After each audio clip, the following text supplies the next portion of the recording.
My name is Sampo. I'm the CEO and founder of Revieve.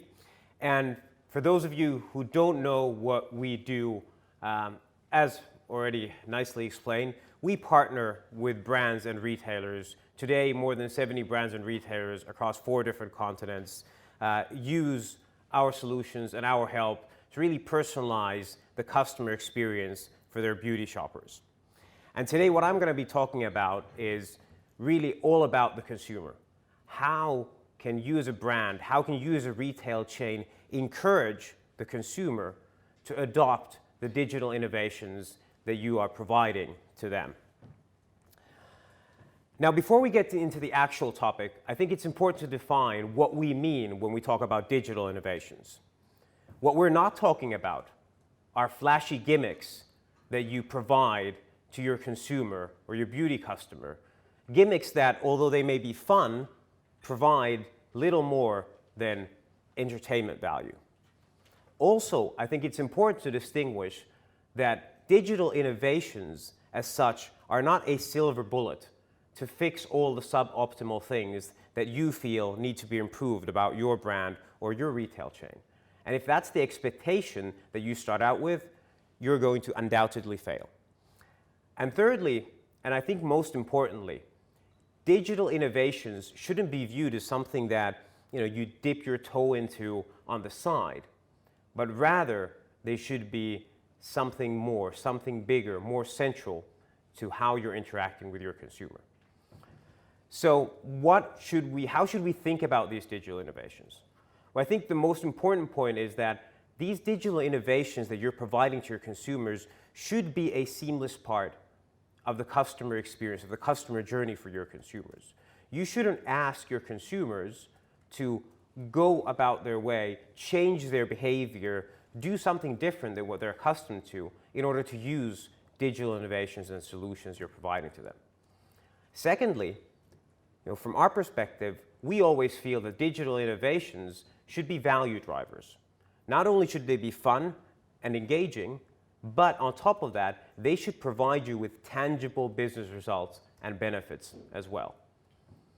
And as already touched on, digital innovations should be an integral part, if not the key part, of your customer engagement strategy. Not something that you're doing just because it's fun and interesting. Now, if we are really to understand how can we encourage the beauty consumer to adopt these digital innovations, it's also important to understand who the beauty consumer today is. Firstly, I think the beauty consumer today is informed and aware. They are very tuned in to different ingredients, different trends, everything that's going on in the world today. Probably much more so than us as brands or retailers are. And the message here is that the beauty consumer is quite smart, and you should treat them as such. They can also be quite vocal and demanding. Now, they might come to your brand or your retail chain, and they might not know exactly what they demand, what they want. But they certainly know when they see something they don't want, and they will voice those concerns and grievances.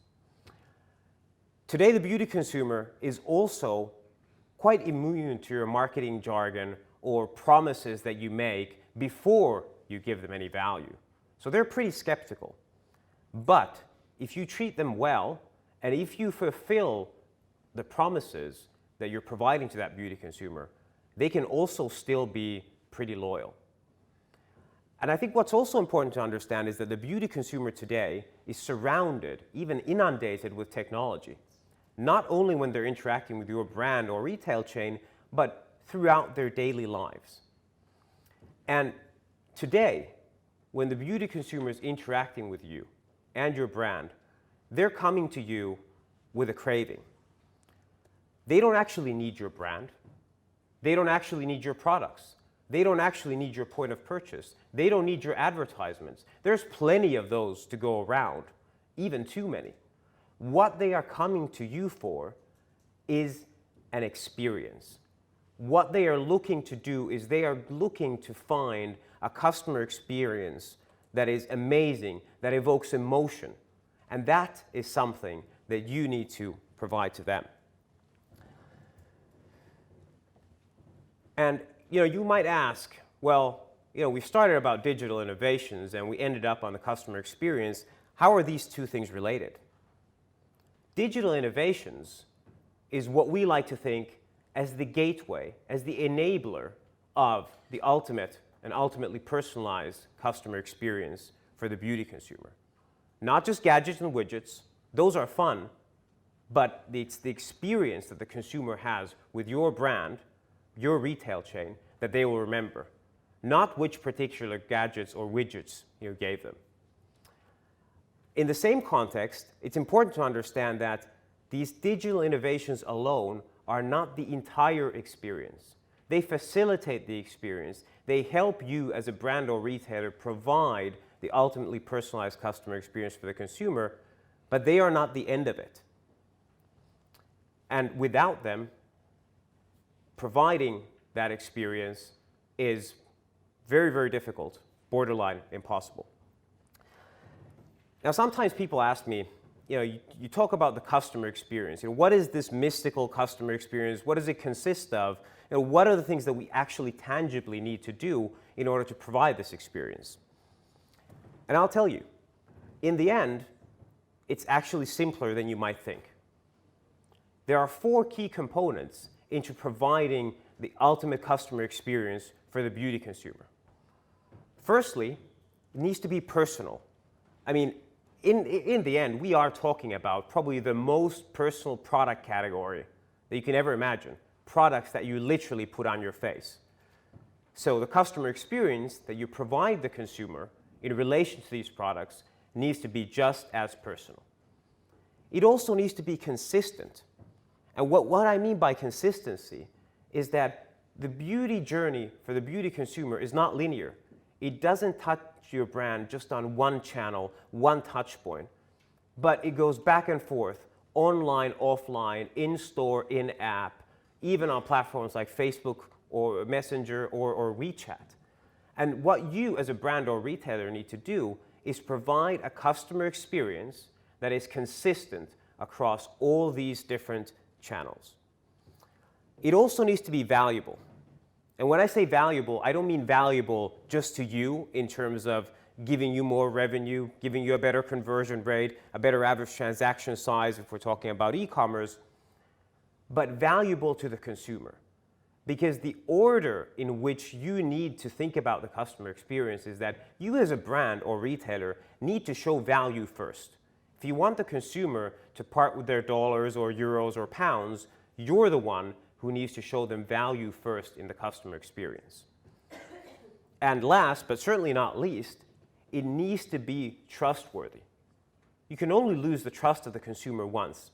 And if they feel for a split second that you're misleading them in the customer experience that you're offering to them, they're gone, potentially forever.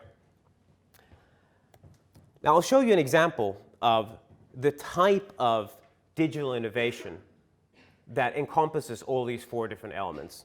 This is what we internally call the digital beauty advisor, centered around the consumer selfie.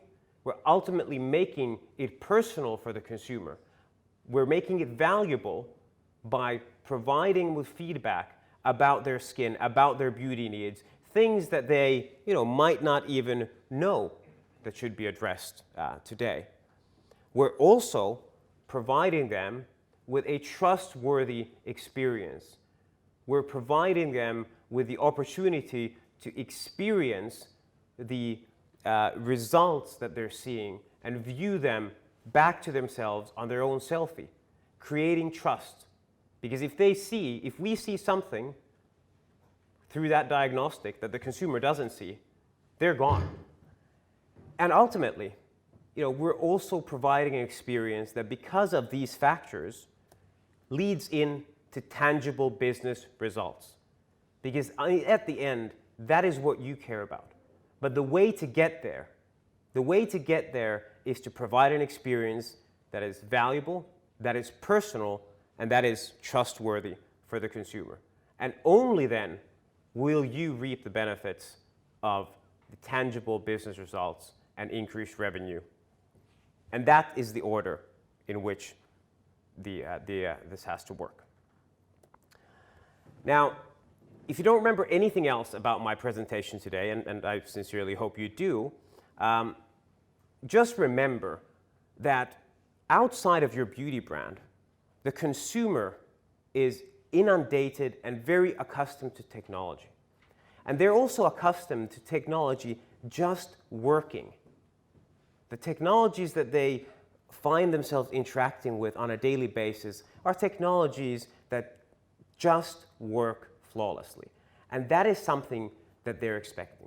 They're expecting you to provide value to them, provide value first before asking for anything in return, be consistent, and my favorite part, which I call avoid the why doesn't. What that means is that the moment the consumer has an experience with you where they can ask themselves the question, well, why doesn't it do this? Why doesn't it work that way? That's the moment that you need to avoid, because that is the moment of frustration. And I can guarantee you, if they ask that once, they're going to ask it many, many times, and that's when you've provided an experience that does not work for them. Thank you very much, ladies and gentlemen, and I welcome any questions.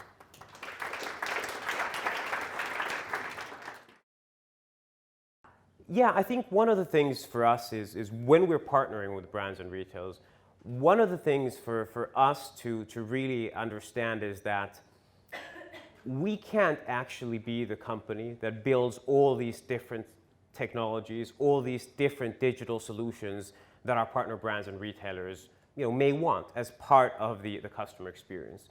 And therefore, the way we approach it is, yes, we have our own in-house technology. Yes, there are certain elements where we are a leader. But at the same time, there are physical devices that can be used in store. There are other types of sort of applications, for example, in areas where we may not be as strong or we may not want to venture into. But we feel that when we're partnering with brands and retailers, we are the ones who should bring this all together and really help our partner brands and retailers provide a sort of holistically personalized customer experience that can really function in any channel and be consistent across different channels, rather than being a partner who simply provides what I like to call sort of spot solution that works for an individual use case, but nothing more. So I think there's a couple. I think the most important point, and this was also actually touched on in the previous presentation, is product discovery.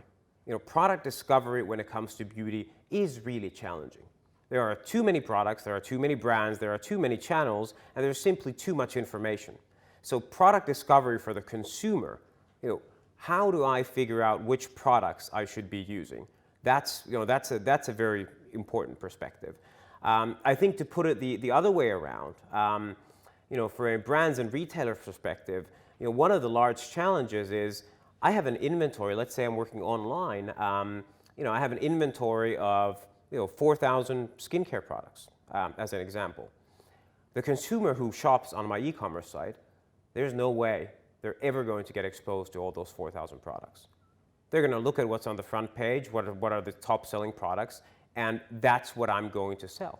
So how do I help them discover products that may be better for them, but also better for me as a brand? And so that's, I think, one of the sort of major challenges that we're actively working on. Obviously, we work both with brands and retailers, and brands, as we know, have a wealth of information about their own products. And that's something that, through working with brands, we've been able to accumulate as well. When we work with retailers, we notice that they don't necessarily have such a great level of detail about what are the performances of the individual products.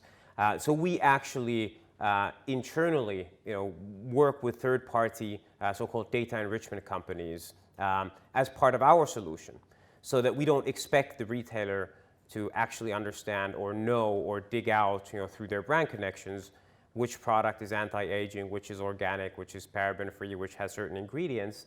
But we do that through our partnerships in the background as part of our solution automatically. Thank you.